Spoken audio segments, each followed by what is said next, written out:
Knjižnica Medvode je v okviru Medvoškega kulturnega festivala pripravila projekt Junaki današnjega časa. Gre za eno od postaj potujočih ustvarjalnic, kjer gre za predvidevanje, kdo od Medvoščanov današnjega časa se bo s pisano besedo v zgodovino tudi uspešno zapisal. Letos se praznuje 30-letnico občine Medvode in smo šli v sodobnost in smo se vprašali skupaj z Zavodom Sotočje, kdo bi pa lahko postal legenda. Danes po sodobnem rečemo nekomu, ki je slaven, ki je pomemben, ki dela nekaj izstopajočega, mu rečemo, da je legenda. In smo se vprašali, kdo bi v Medvodah lahko postal legenda ali pa je že danes legenda. In smo pogledali po našem gradivu, tokrat po knjižnem gradivu, in smo izpostavili 4 osebe, ki literarno ustvarjajo v Medvodah. V knjižnici so tako ne samo na knjižnih policah, ampak tudi na plakatih dobili svoj prostor. Dr. Cvetka Sokolov, ki piše otroške zgodbice, pesmi in slikopise, ki govorijo o vsakdanjem življenju.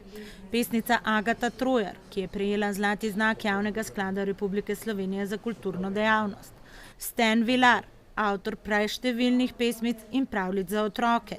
In Andraž Babšek, ki je bil za svoj zgodovinski roman Junak o generalu Rudolfu Maistru in njegovih bojih nagrajen na natečaju založbe Kulturni center Maribor pri svojih rosnih 14 letih. Knjižnica Medvode pa ne ohranja kulturne dediščine samo tako, da skrbi za pisano besedo, ampak je že pred leti začela zbirati in hraniti staro slikovno gradivo. Starih fotografij imamo že čez 200.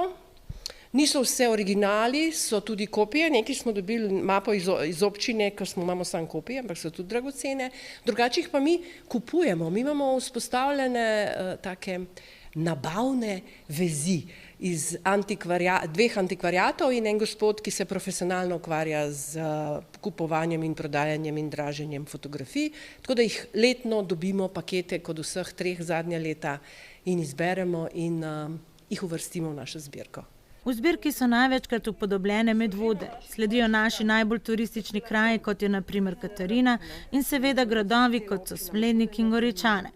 Plakati z izbranimi razglednicami so postavljeni na ogled na vseh kulturnih festivalih doslej. Preostale pa si lahko ogledamo v prostorih knjižnice in na njihovi spletni strani pod rubriko Domoznanstvo. Zakaj v knjižnici poleg pisane kulture ohranjajo tudi to, ki je nastala ujeta v objektiv? Ja, sej, to je tudi dediščina in to je pravzaprav kar naša naloga, ker slovenske knjižnice imamo v naši zakonodaji določeno, da se zanimamo za lokalno okolje in tej vedi se reče domoznanstvo in mi smo se dolžni zanimati za svoje lokalno okolje. In vse večje knjižnice imajo velike zbirke, mi imamo manjšo zbirko, ampak čisto vse knjižnice se ukvarjamo s tem. Ja, jaz mislim, da je slikovno gradivo nič manj pomembno kot besedno. Če pa skombiniraš, potem pa vrhunske stvari lahko dobiš.